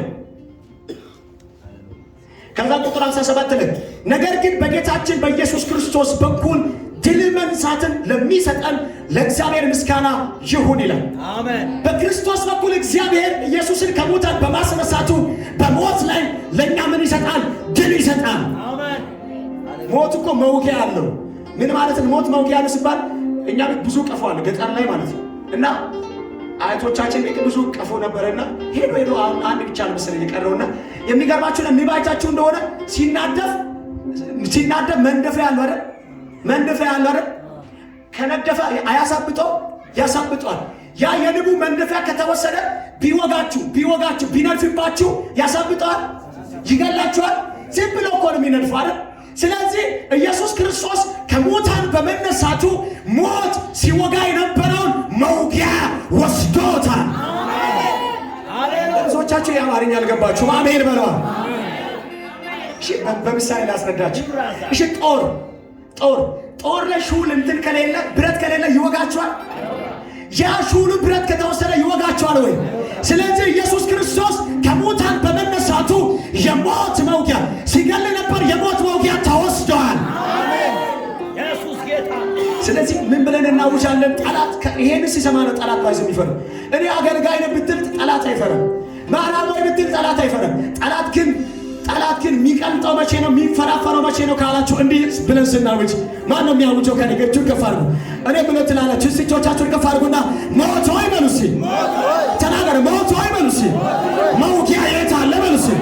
ሲኦል ሆይ በሉ እስኪ ድል መንሳት የት አለ በሉ እስኪ። ዋው! ስለዚህ ሞት ምን ማድረግ አይችልም? መውጋት አይችልም። የሞት መውጊያ ኢየሱስ መስቀል ላይ ሲሞት ገሎታል። እኔ አንድ ነገር ልንገራችሁ። ሞት ይሞታል ወይ? ሞት ይሞታል። በዚህ ዓለም ላይ ብዙ ሰዎችን ሞት ገደለ እንጂ ሞትን የሚገል ሰው አልተገኘም። ባንኛ ማውራ ደስ ይለኛል። ለሾኮክ በሽልመን ሾኮ በጋ ካውኩ አሜን በሏል። ኢየሱስ ጌታ ነው። የሚገርማችሁ ነገር ሞት ብዙ ሰዎችን ገለዋል አይደል? ነገር ግን ሞትን የገደለ ሰው በዚህ ዓለም ላይ የለም። ሞት መሐመድን ገለዋል። ሞት ማርያምን ገለዋል። ሞት ያልገደለ ሰው የለም። እና ሚካኤልን አላገኘም እንጂ እኮ ሚካኤል እንደኔ ስጋ ቢለብስ እኮ አይተርፎም ነበር። አይተርፎም። እንደኔ ሚካኤል ስጋ ቢለብስ አይተርፎም በእውነት። ስለዚህ እሱ የትንሣኤ አካል ለብሶ እዛው ስላለ መናፍስት ስለሆነ ነው እንጂ እንደኔ ስጋ ቢለብስ ከሞት አይተርፍም ነበር። ነገር ግን ሞትን በዚህ ዓለም ላይ ገደለ ብቸኛ ኢየሱስ ይባላል። ኢየሱስ እንደዚህ ያለ ይመስለኛል። ሞት ሊገል እየሄደ ሳለ ኢየሱስ እንደዚህ አለ። ሞት ሆይ ወዴት ልትሄድ ነው አለ። ሊገል ነው ሲል እንደዚህ አለ፣ እኔ ሞቻለሁ አለ። ወይኔ ምን እያለ አንተ ሞት ሆይ ከዚህ በኋላ ሞተሃል አለ። ኢየሱስ እንደውም ስጋ የለበሰበት ምክንያት ለምን እንደሆነ ታውቃላችሁ? ከማርያም ስጋና ደም የተካፈለበት ዕብራውያን 2 ላይ ሲናገር ኢየሱስ ከማርያም ስጋና ደምን ተካፈለ ይልና የሚገርማችሁ ነገር ስጋን የተካፈለው በሞት ላይ ደግሞ ስልጣን ያለውን ዲያብሎስን ለመሻር ምን አለን? ሞትን ገደለው ይላል። እጆቻችሁን ከፍ አድርጉና ሞት በሉ እስኪ። ሞቷል በሉ እስኪ። ሞቷል በሉ እስኪ። ኢየሱስ ሞትን ያሸነፈው እንዴት ሆኖ ታውቃላችሁ? ለምሳሌ ከኔ በጉልበት የሚበልጥ ሰው እዚህ ጉባኤ ውስጥ አለ። ለምሳሌ እኩል ብንደባደብ የሚያሸንፈው ጉልበት ያለ ሰው አይደል? ለምሳሌ እኔ ሞቼ አሸንፋለሁ። እሱ እየመታ እኔ ዝም ብል ማንም ያሸንፈው? እኔ እየተመታው ዝም ብል ማንም ያሸንፈው? እሱ የሚመታው አይደለም ያሸንፈው። ኢየሱስ ግን እየተመታ እኮ ነው ያሸነፈው። እንዲህ ሞትን ሲገል ኢየሱስ ባይዘው ላሳያችሁ። ኢየሱስ ሞትን ሲገል ማለት ነው መቃብር ውስጥ ሆኖ ነው ያሸነፈው። ተኝቶ እኮ ነው ያሸነፈው። ሞቶ እኮ ነው ያሸነፈው። እጆቻችሁን ከፍ አድርጉ። የይሁዳ አንበሳ ኃይል አለው፣ ግን በአፉ ሞትን መግደል ይችላል። ሞቶ ይጥፋ ማለት ይችላል። ነገር ግን ያቀደመው ሞት ስለሆነ ኢየሱስ መስቀል ላይ ሞቶ ሞትን መቃብር ውስጥ ሞቶ ኢየሱስ ገደለው። ስለዚህ በእኛ ላይ ሞት የለም። ለዚህ በራእይ መጽሐፍ አንድ ላይ ሲናገር ከማስተዋል የሚናገረኝ የመለከት ድምፅ ሰማሁ ካለ በኋላ ኢየሱስን ሲያይ ከብዙ ዓመታት በኋላ ዮሐንስ ኢየሱስን ደረቱ ላይ ሆኖ የሚሰማረት የውስጡን ትርታ የልቡን ድምፅ የሚሰማረት እንደዚህ አለ። አሁን ሲመለከተዋል አይኖቹ የእሳት ነበልባል ነው አለ። ከዛ አለ ጸጉሩ እንደ በረዶ ነጭ ናቸዋል፣ ወገቡ ለመታጠቂያ ያለዋል፣ እግሮቹ የጋላ ራስ ናቸዋል። ከዛ እንደዚህ አለ እሱን አይቼ ወደድኩታል፣ እንደ ትናንትና አይደለም አለ፣ እንደ ትናንትና እንደምታይ አይደለም አለ። አይቼ ወደድኩት ሲል እንደዚህ አለ ኢየሱስ እኔ ሞቼ ነበር አለ፣ ከዘላለም እስከ ዘላለም ሕያው ነኝ ካለ በኋላ እንደዚህ አለ ይልና ምን እንደምታውቃላችሁ የሞትና የሲኦል ቁልፍ በእጄ ነው። ኢየሱስ ጌታ በምንድን ነው አለ? በእጄ ነው። አይኖቹ የእሳት ነበልባል፣ እግሮቹ የጋለ ናስ የሆነ ጸጉሩ እንደ በረዶ ነጭ የሆነ ከዛ ሞትና ሲኦል ቁልፍ በእጄ ነው።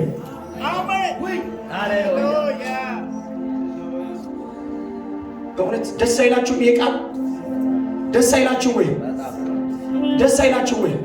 እጆቻችሁን ከፍ አድርጉ። በእውነት እጆቻችሁን ከፍ አድርጉና ሞት ሞቷል በሉ እስኪ። ተናገር ሞት ሞቷል በሉ እስኪ። የመጨረሻ ተናገር ልጸልይላችሁ። ባይዘ የትምህርት ክፍል እንደ ትንቢታዊ አዋጅ እያወራ ያለው። እሺ የመጨረሻ አንድ ቃል ላውራችሁና ልጨርስ። የመጨረሻ ኢየሱስ ከሙታን በመነሳቱ ለቅዱሳን የሰጠው ተስፋ የትንሣኤ ተስፋ ሁላችን የምንጠብቀው እሱ አይደል? ኢየሱስ ከሰማይ በመላእክት ታጅቦ ሲመጣ የሞቱት ያንቀላፉት እሱን በማመን ያንቀላፉት ከሙታን ይነሳሉ፣ የሚበሰብሰው የማይበሰብሰውን ሊለብስ ይገባል የሚለው የተስፋ ቃል እንጠብቃለን። አንደኛ ቆሮንቶስ 1:15 እንክፈት። እዛው 15 20 ድረስ 21 ድረስ ምን ይላል? እንደዚህ ይላል አሁን ግን ክርስቶስ ላንቀላፉት በኩራት ሆኖ ከሙታን ተነስቷል ይልና ሞት በሰው በኩል ስለመጣ ትንሣኤ ሙታን በሰው በኩል ሆኗል ይላል። ይሄ ተስፋ ነው ለእኛ እግዚአብሔር ከሙታን ኢየሱስ ክርስቶስ ከሙታንን በማስነሳት ለእኛ የሰጠው ተስፋ የትንሣኤ ተስፋ ነው። ወደፊት የሚጠብቀው የትንሣኤ ተስፋ ነው። እኛ አሁን ያገኘነው የነፍስ ትንሣኤ አግኝተናል። አሁን የሚቀረው ምንድን ነው? የሥጋ ትንሣኤ። የሥጋ ትንሣኤ ማለት እዚህ ቆሮንቶስ 15 ቤት ሄዳችሁ አንብቡ። የሚገርማችሁ ነገር ይሄ የሚበሰብሰው ሥጋችሁ ይላል የማይበሰብስ ሆኖ ሊለብስ ይገባዋል። የሚሞተው የማይሞተውን ሊለብስ ይገባዋል ይላል።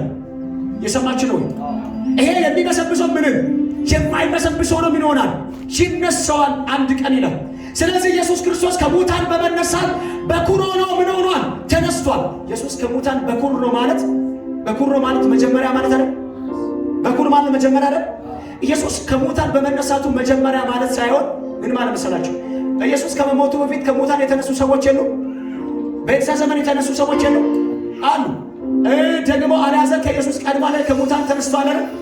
ኢየሱስ ግን ከሙታን በመነሳቱ በኩር ነው። በምን እንደሆነ ታውቃላችሁ? ኢየሱስ ሲነሳ በሚሞተው ሥጋ አይደለም የተነሳው፣ በማይሞተው ሥጋ ነው የተነሳው። ስለዚህ ነው በኩር የምንለው። ለምሳሌ አልዓዛር ተነሳ፣ በሚበሰብሰው ስለተነሳ በዛው ሥጋ ስለተነሳ ተመልሶ ሞተ። ኢየሱስ በኩር ነው ስንል ምንድነው? በማይበሰብሰው ስለተነሳ በትንሣኤ አካል ስለተነሳ ምን እንለዋለን? በኩር። ስለዚህ ኢየሱስ ከሙታን በመነሳቱ ለእኛ የቅዱሳን ተስፋ መጽሐፍ ለዘምን እንደምን ታውቃላችሁ? ጳውሎስ ለተሰሎንቄ ሰዎች እንደዚህ ብሎ ተናገረ። የመጨረሻ ለተሰሎንቄ ሰዎች ምን እንደሆነ ተናገረ ታውቃላችሁ? በክርስቶስ አምኖ የሞቱት አሉ አለ። የሞቱት ማለት ሥጋቸው ከአፈር ጋር የተቀላቀለ። ኢየሱስ ክርስቶስ በመላእክት ታጅቦ ሲመጣ በሕይወት ያለን እርሱን አምነን በሕይወት ያለን እርሱን ምን አናደርግም? አንቀድምም። ስለዚህ እሱን በማመን የሞቱት ከሙታን ምን ይሆናሉ? ይነሳሉና ይሄኛው ሥጋ ምን ይሆናል? ይለወጣል ይላል። ይሄን ቃል ይለወጣል የሚለው ጓደኛ ሚካኤል እሱን በጣም ያብራራው። እንደምን ታውቃላችሁ?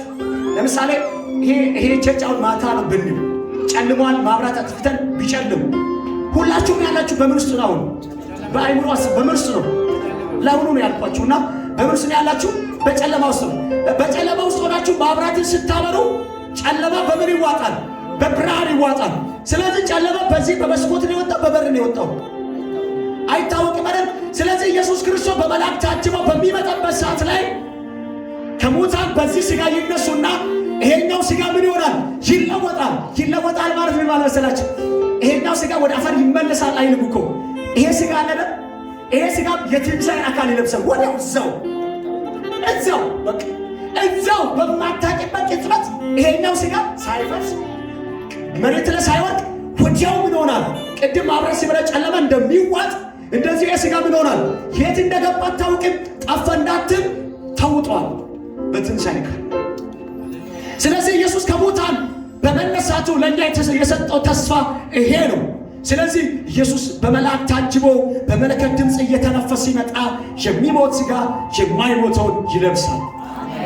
አንተ ያኔ እንዲህ ተብሎ የተጻፈ ቃል ይፈጸማል አለ። ይቀድም እንዲህ ለኛ ሞት ሆይ መውጊያ የት አለ? ትፎክራለህ፣ አሜን። ትሸልላለህ፣ አሜን። እንደዚህ ብለህ እያየ ሞት ሆይ መውጊያ የት አለ? ሲኦል ሆይ ድል መንሳት የት አለ? ያ ቃል ይፈጸማል። እጆቻችሁን ከፍ አድርጉ። ሊተም በእውነት ለአንዳንዶቻችሁ እኔ ዛሬ ተነብያለሁ። እጆቻችሁን ከፍ አድርጉ። እጆቻችሁን ከፍ አድርጉና ጌታ ሆይ በሉ እስኪ፣ ጌታ ሆይ በሉ እስኪ፣ አንተ በሉ እስኪ፣ ኢየሱስን በሉ እስኪ፣ ከሙታን በማስነሳት በሉ እስኪ፣ ተስፋዎችን በሉ እስኪ አረጋግጣል በሉ እስኪ። ታምናላችሁ? እኔ ለአንዳንዶች እንዲህ ብዬ ተነብያለሁ። በየትኛው ውስጥ ብትሆኑ ከሙታን የተነሳው ኢየሱስ ክርስቶስ ለሐሳቡ ስለምትጠሩ ለፍቃዱ ስለምትኖር ነገር ሁሉ ተጠቅልሎ ለበጎ ይሆናል። መጽሐፍ አይልም አይልም ወይ? መጽሐፍ ምን ታውቃላችሁ? እንደ ሐሳቡ ለተጠሩት አይደለም የሚለው? በፍቃዱ ለሚኖሩት የትኛው ነገር ቢመጣባቸው፣ የትኛው ችግር ቢመጣባቸው ነገር ሁሉ ተጠቅልሎ ለምንድን ነው ይላል? ለበጎ ነው ይላል። ዛሬ ያለቀሳችሁ ለመልካም ነው። ያለቀሳችሁት ነገር ለመልካም ይሆናል። አው የተራባችሁ ሰዎች ለመልካም ነው። እንባ ያነባችሁ ሰዎች ለመልካም ነው። ሰው የጠፋባችሁ ሰዎች ለመልካም ነው። ያ ነገር ሁሉ ተጠቅልሎ ዛሬ ለበጎ ይሆናል። ኢየሱስ ጌታ። እኔ አንድ ሚዲያ የሰሙትን ነገር ላወራችሁ ልጸልይ። አንድ ጊዜ አንድ ንጉሥና መልእክተኛ ወደ ጫካ ሄዱ። ወደ ጫካ ከሄዱ በኋላ የሚገርማችሁ ነገር መልእክተኛው እጁ ላይ ሰይፍ አልያዘም፣ ንጉሱ ብቻ ነው የያዘው። እና እዛ ጫካ ላይ ደግሞ ሰውን አርደው ለአምላካቸው መስዋዕት የሚያደርጉ ሰዎች አሉ። በጣም አስፈሪ ሰዎች ናቸው። ንጉሥ ሄደው 2 ሰዎች ሆነው ነው የሄዱት፣ መልእክተኛው እሱ ብቻ። ከዛ የሚገርማችሁ ነገር ድንገት ሳያስብ ለወጥመድ የተደረገው ወጥመድ እጁን ቆረጠ። እጁን ሲቆርጥ የሚገርማችሁ ነገር ያ መልእክተኛ እንዳለ ነገር ሁሉ ለበጎ ነው ሲል ንጉሱ ተናደደና እጄ ተቆርጦ አይተህ ነው እንደ ለበጎ ብሎ እስር ቤት ላይ አሳሰረው ይላል። አው እስር ቤት መግባትም ለበጎ ሊልና እስር ቤት ገባ። ከዛ የሚገርማችሁ ነገር አሁን ደግሞ ሰዎችን አድርገው ለመላክ ለራሳቸው አምላክ መስዋዕት የሚያደርጉ ሰዎች ንጉሱን ያዙ። ከዛ በእነሱ ሕግ ላይ ደግሞ የሚገርማችሁ ነገር ምንም ጠባሳ የለም፣ ምንም ደም ያልፈሰሰ ሰው ነው መስዋዕት የሚደረገው። ንጉሱን ሊገሉት ሲወስዱ እጁ ላይ የቀደሙ ደም አይታችኋል። ያ ደም ስለነበረ ንጉሱን ተውት። ከዛ ንጉሱ እንደዚህ አለ፣ መልእክተኛ እንደዚህ ብሎ እጄ የተቆረጠው ለመልካም ነው ብሎ የተናገረውን መልእክተኛ አስፈታውና ከእስር ቤት አስፈታው። ከዛ እኔም ደግሞ መታሰሬ ለበጎ ነው። እኔ ባልታሰር አንተ ጉዳተኛ ስለሆንክ አንተን ይለቁሃል፣ እኔ ጤነኛ ስለሆንክ እኔን ይወስዱ ነበረ። ያንተ እጅ መቆረጥም ለበጎ ነው፣ እኔ መታሰርም ለበጎ ነው አለ። ሰውየው ባልታሰር ኖሮ ያኔ ለመላክ ታርደው ነበረ። ዛሬ በሕይወታችሁ የገጠማችሁት ነገር ሁሉ ዛሬ ለበጎ ይሆናል። ሰው ድንጋይ ላይ ነው እንደተተከለው። ጩና ሲያሜን በለዋል። ስጆቻችሁ ድንጋይ ውጣችሁ ነው። ስጆቻችሁን ገፋር ሊቫዲያስ የፕራካታይ ሊቫኒያስ እኔ ለአንድ ሰው ተነብያል። ስጆቻችሁን ገፋ አድርጉና ዛሬ በሉሲ ተናገሩ። ዛሬ በሉሲ እኔ በሉሲ በሕይወቴ በሉሲ የገጠመ መከራ ሁሉ በሉሲ በዘመኔ በሉሲ የገጠመ መከራ ሁሉ በሉሲ ተጠቅልሎ ለበጎ ይሆናል በሉሲ ማታ ካራዲያስ አው ኤሳው ያዕቆብ ኤሳው ቢሄድም ለበጎ ነው። ያኔ ምድረ በዳ ላይ ቢንከራተትም ለበጎ ነው። ቢመሽበትም ለበጎ ነው። ለምን ሰማይና ምድር የፈጠረውን አንድ ምስል አልተገናኘው ረዩ ላይ ዛሬ አንዳንድ ሰዎች ምድረ በዳ ያላችሁ ሰዎች ዛሬ የሆነ ኢየሱስን ዛሬ ትገናኛላችሁ። አሜን። ዛሬ የጨለመባችሁ ሰዎች ደስ ይበላችሁ። የሚገርማችሁ ነገር ያዕቆብ እንደዚህ ይላል፣ ለበጎ ነው። ያዕቆብ ኤሳውን ሊገል ብኩርናን ወስዷላ፣ በወዝ ገዝቶ ወስዷላ። እንደዚህ አለው ኤሳው ሊገል ስለሆነ ከአባቱ ቤት ወጣ። ከአባቱ ቤት ሲሆን ላባ አጎቱ ቤት እየሄደ መሸበት። ወደ አባቱ ቤት ማለትም ወደ አጎቱ ቤት መንገድ ለመሽቷል። ወደ አባቱ ቤት እንዳይመለስም ደግሞ ኤሳው ሊገል ሰውየው በዝም ሲሄድ ጨልሟል፣ በዝም ሲሄድ ጨልሟል። ከዛ በጨለመበት ድንጋይ ተንጠልሶ ሲተኛ የእግዚአብሔር መልአክ የሚወርድበት መሰላል ተተክሎ አየ። እግዚአብሔር በላይ ቆሞ አየ ይላል። ዛሬ በዚህም ለመሄድ የጨለመባችሁ ሰዎች ደስ ይበላችሁ። ዛሬ ሰው በሕይወቱ አይቶ የማያምነውን ዛሬ ታየዋል። ኢየሱስ ጌታ አሜን። ብሉይ ኪዳን ላይ ነው እኮ አዲስ እኮ ነው ያየው። አዲስ ኪዳን መሰላል እኮ ያ ኢየሱስ እንዲህ አለ፣ ናትናኤል በዚያ አትደነቅ አለ። ስምን ስለጠራ አትደነቅ፣ ዛፍ ነበርክ ብዬ ስለተነባ አትደነቅ። ነገር ግን በሰው ልጅ ላለ መላእክቶች ሲወን ታያለህ። ለካ ያኔ ያዕቆብ በብሉይ ኪዳን ሆኖ ያየው መላእክቶች የሚወርዱበትና የሚወጡበት የሰው ልጅ ኢየሱስን አየ። ወይኔ ማን ነው የሚቀበለኝ? እዚህ በኩል ያላችሁ ፈዛችኋል። ማን ነው የሚቀበለኝ? ማታንያ ሴፕራካት ስጆቻችሁን ከፍ አድርጎና ለኔ በሉ እስኪ፣ ቢጨልም እንኳን በሉ እስኪ፣ ለበጎ ነው በሉ እስኪ፣ ለበጎ ነው በሉ እስኪ። ዛሬ ለአንዳንድ ሰዎች እንዲህ ተነብያለሁ። የእናንተ ነገር የቆየባችሁ ሰዎች ደስ ይበላችሁ። ከዚህ በኋላ እግዚአብሔር ክብር ይገለጣል። ያ ሰው አንተ ነው አንተ አይደለም እስከሚባል ድረስ እግዚአብሔር ያንተን ፊት በኢየሱስ እንደ መልአክ ፊት ይቀይረዋል። እግዚአብሔር ያንተን ፊት እንደ መልአክ ፊት ይቀይረዋል። አንተ የለበስኳቸው ልብሶች ሁሉ ዛሬ ለመድኃኒት ይሆናል። ማነው እግዚአብሔር መድኃኒት ያደርጋል? ምስል ብዙ መድኃኒቶች አለ። የሚወቀጥ መድኃኒት አለ፣ የሚቀመጥ መድኃኒት አለ። ነገር ግን ኢየሱስን ስለያዝን ለሁሉ መድኃኒት ይሆናል። የሚሰማ ዛሬ አንዳንድ ሰዎችን እግዚአብሔር እንደዚህ ያደርጋቸዋል። ማታ ካራዲያ ሴብራካ ሃይማኖትን አልፎ የሚሄዱ ሰዎች ይታየኛል። ዘርን አልፎ የሚሄዱ ሰዎች ይታየኛል። ከተማውን አቋርጦ ኢየሱስን የሚሰሙ ሰዎች ይታየኛል። ማነው የሚያምን? ወንጌል የአይሁድን ሃይማኖት አልፎ እንደሄደ አፍርሶ ገልብጦ እንደሄደ የግሪክን ፍልስፍና አልፎ እንደሄደ የሮምን አገዛዝ አልፎ እንደሄደ ዛሬ ሰዎች አንዳንድ ሰዎች ወንጌልን ይዛችሁ የብዙ ሃይማኖችን ዛሬ ትመነጠራላችሁ። ማነው በኔ ጫካ እንደሚመነጠር ይመነጠራል። ምስ ጫካ እንደሚመነጠር ሃሌሉ ጫካ ተመንጥሮ ቤት እንደሚሰራ እግዚአብሔር ዛሬ በአንተ እጅ በኢየሱስ ሴት ያስይዘዋል። ኢየሱስ ጌታ። እኔ እንደዚህ አይነት ሰዎችን አያለሁ። እንደዚህ አይነት ሰዎችን አያለሁ። በመንፈስ ሴፍ ያዙ ልጆችን አያለሁ። በመንፈስ ሴፍ ያዙ ልጆችን አያለሁ። እኔ ጌታ ምስክሬ በመንፈስ ሴፍ ያዙ ልጆችን አያለሁ።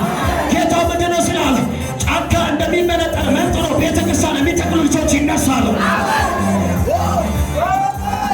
ማነው እኔ ውስጥ ያለ መልእክት አይገደብም የሚል ሰው? እኔ ውስጥ ያለ መልእክት አይገደብም የሚል ሰው ማነው? እጅን ከፍ የሚያደርግ ታምናላችሁ ወይ? ታምናላችሁ ወይ? ታምናላችሁ ወይ? አዲስ አበባ ቢሆን ዘለውን አሜን የሚለው ታምናላችሁ ወይ? ዛሬ ለአንዳንዶች እንዲህ ቤት ተነብያለሁ። ታምናላችሁ? እንዲህ ቤት ተነብያለሁ። አንተ እያለ የቀደሙ ሰዎችን በወንጌል ትቀድማቸዋል። አረ በወንጌል ትቀድማቸዋል። የሆነ ወንዝ የሆነ ከተማን አሻግሮ ተሻግሮ እንደሚሄድ አፍርሶ እንደሚሄድ ዛሬ አንዳንድ ሰዎች ዘመን ተሻጋሪ መልእክት ይወጣል። ተዝቆ የማይል መልእክት ይወጣል። አረ ተፍቆ የማይል መልእክት ይወጣል። አንተ ወንዝ አበባ ከኔ ጋር ተጣልቷል ብሎ በዛ ሰፈር መሄድ ያቆማል? ይቆማል ወይ? አየላ ጓሮ አልሄድም ይላል። ቢያቆሙ እንኳን አፍርሶ ነው የሚሄደው። ዛሬ እንዲህ ተነብያለሁ። አንዳንድ ሰዎች እንዲህ የተባላችሁ ሰዎች ደስ ይበላችሁ። አንተ የትም መተንም አቁመናል ያሉ ሰዎች እያሉ ዛሬ አፍርሶት ይሄዳል። እኔ ደግሞ በመንፈስ እንደዚህ አይነት ሰዎችን አያለሁ። እግዚአብሔር የተናገረ ነገር ቆይቶባቸው የሚንዛዙ ሰዎች፣ የሚመሰበሱ ሰዎችን አያለሁ። እግዚአብሔር በኢየሱስም ከልካዩን አንስቶ እየተከለከለው ያስወርስ። አባት ሊተንብይ እኔ በመንፈስ ሳይ እኔ ብዙ ጊዜ በጣም ረጊ ለማየው ሴፍ አሁን ብራዘሬ በዚህ አጋጣሚ ላወራችሁና 3 ሙስሊሞች አሉ። ብራዘሬ ዱባይ ከሄደ ቅርብ ጊዜ ነበርና እኔ በጣም ይመስል ነውና ኪቦርድስት እና ዱባይ ከሄደ በኋላ 3 ሙስሊም ጋር እንትን ያለው የሚያድረው ማለት ነው። እኔ በመንፈሴ እዚህ ሆኜ 3 ነገር አዩ። 3 እባቦችን አየ ብራዘሬን ሲያሳድድ። ከዛ አጠገቤ ላይ ሴፍ አለ፣ ማጭድ አለ፣ ብዙ ነገር አለ እና የሆነ ከሙስሊም ጋር የሚያገናኙ ሰዎችን ወሰደ መንፈስ ቅዱስ። እኔ ማቃቸው በሙስሊም ማቃቸው ሰዎች ወሰደ። እኔ ግን ነገሩ ምን እንደሆነ አላውቅም። አጠገቤ ላይ ሴፍ አለ። ያንን ሴፍ ላንሰው ወይ አላንሰው እያልኩ ነበርና ብራዘሬን ሲያሳድደው በማጭድ አንዱን ቆረጥኩ፣ 2ቱ ሸሹ። እየሰማችሁ ነው? ከዛ እንዳልኩ ምንድነው 3 ነገር ምንድን ከአንተ ጋር እንትን የሚሉ ሰዎች ስንት ናቸው ሲል 3 ናቸው አሉ። እነዚህ 3 ሰዎች ሙስሊሞች ናቸው ሲል አዎ ሙስሊሞች ናቸው አሉ። አሁን እኔ ጸልያለሁ ተቆርጦ ከአንተ ሄደዋል አልኩኝ። ጌታ ምስክሬ ነው፣ ይሄ ወንጌል ምስክር ነው። ለፋዘርም ደውዬ ነገር ነበር። ከዛ ምን እንዳል ታውቃላችሁ? 3 ሙስሊሞች ናቸው። በተናገርከው በሁለተኛ ሳምንት ነው የሄዱት ቤት ለቀው። እኔ አሁን ያለው ከክርስቲያኖች ጋር ነው አለ። አሜን በላ። ጌታ ምስክሬ ነው። በአንተ እጅ ለሴፋ ያለው አሜን። ሊቫራዲያስ እግዚአብሔር እንደዚህ አለኝ፣ አንተ የምትቀጠቅጥበትን የምትወጋበትን የምታደቅበትን እግዚአብሔር ሴፍ እጅን አስይዛለሁ። ማነው እኔ ሴፍ ይዛለሁ የሚል ሰው? ይኸው ጫካ እንደሚመነጠር ሊቫራዲያስ ጫካ እንደሚመነጠር የሚመነጥሩ ሰዎች ዛሬ ይነሳል። አረ ዛሬ ይነሳል። አረ ዛሬ ይነሳል። ውሰዱ ውሰዱ። አሜን በላ ውሰዱ። ወዳጄ አያለሁ እጅ ለሴፍ ይዛ አያለሁ። ታምናለህ? ታምናለህ? እግዚአብሔር አንተው ዘመን ተሻጋሪ መልእክት ሲያስቀምጥ አያለሁ። እግዚአብሔር አንተ በኃይል ስትሰብክ አያለሁ። ስትነብይ አያለሁ። የእግዚአብሔር ክብር በአንተ ላይ ሲገለጥ አያለሁ። ታምናለህ? ታምናለህ ወይ? ታምናለህ? አንተ በምንም ልትሄድ ትችላለህ። እግዚአብሔር ግን ወደዚህ ወንጌል ሲያዞር አያለሁ። ሊቫራዲያስ የብራካታካይ ሊቫነ ይሁን ሙሴን እግዚአብሔር መልእክት አስይዞ ወደ ግብፅ እንደላከ እግዚአብሔር አንተ ላይ መልእክት አስይዞ የሆነ ጨለማ መንደር ይልከዋል። አረ የሆነ ጨለማ መንደር ይልከዋል። ሊቫራዲያስ እግዚአብሔር እንደዚህ ያለ አንተ በምንም አትበለም ትበላቸዋለህ። በምንም አትያዝም። እግዚአብሔር ቀንበር ሰባሪቱን ያረጋላል። ማነው ይቀበላል? ብዙ እኔ ፕሪስ ታረጋያለሁ። ፕሪስ ታረጋያለሁ። ታምናለህ?